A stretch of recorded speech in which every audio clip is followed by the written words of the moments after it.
In preparation for our trip to Bolivia, we were asked to list skills that might be useful for the Bolivian Christians.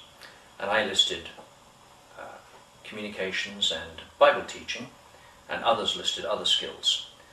Bill Norman said he wasn't very good at swinging a hammer, but he could teach in the seminary.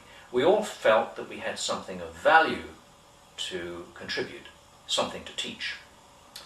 Now, when we arrived in Cochabamba, Ivan Gitteritz, our guide and translator, told us that we had been assigned to a project in the little town of Villa Tunari in the Chapari region. We would be converting an abandoned clinic into a school and conference center. So we found ourselves sweating it out in the jungle. In hot, sticky conditions, we started digging ditches, foundations for a patio that was to be built out there, carting rocks around, carting piles of bricks, making a fire, burning the timbers that came off the roof, chipping tiles off of walls. And as I watched our team work away in these conditions, I wondered, why had the Bolivian Baptist Union chosen this project for us? A project that was so clearly mismatched with our skills. In fact, only Rob and Nancy Nelson had the skills required to do the job. The rest of us, well, how useful we were remains a question, at least in my mind. And where was God in all of this? But then it occurred to me that God was teaching us a hard lesson in humility. I mean, who were we to suppose that we could go to Bolivia and teach these people anything? God reversed our roles, and we wound up being taught. We wound up working alongside these Christians, sweating with them, eating with them, laughing with them, singing with them.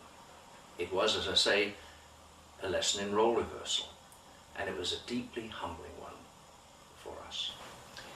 In the second chapter of Philippians, the Apostle Paul tells us that Jesus laid aside the glory that was his when he came to earth. He humbled himself, he came among us as a man. He worked alongside us. Now, he could have come as a king. He could have come in shock and awe.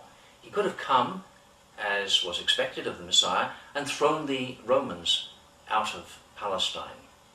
But instead, he came as a humble servant. He said, I came not to be served, but to serve. So his was the way of humility, and I think that that was what we were being taught, that we also had to walk the way of humility and have the mind of Jesus. Towards the end of our trip, I asked Ivan if it would not have been better to have sent money instead of a team such as us. I mean, for 11 of us to go to Bolivia cost $33,000. Wouldn't it have been better to send the money? They could have built a whole new building with that money. Here's his answer. So what is best, to send to Bolivia $33,000 or to send a team here? So in first place, I want to tell you that for God, his kingdom is not based in money, it's based in people. So if you want to do a deeper impact in the people, send people, because we need the interaction between countries, the interaction between cultures. So thank you for the opportunity to send your people here. And also, this experience was totally unbelievable. Thank you for everything.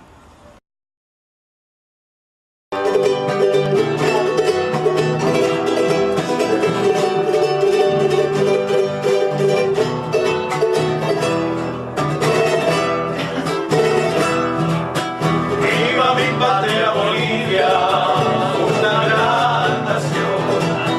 Por ella doy mi vida, también mi corazón. Por ella doy mi vida, también mi corazón. Esta canción que yo canto, la brindo con amor a mi patria Bolivia, como la quiero yo. A mi patria Bolivia, como la quiero yo. La llevo en mi corazón y le doy mi inspiración. Quiere a mi patria Bolivia, como la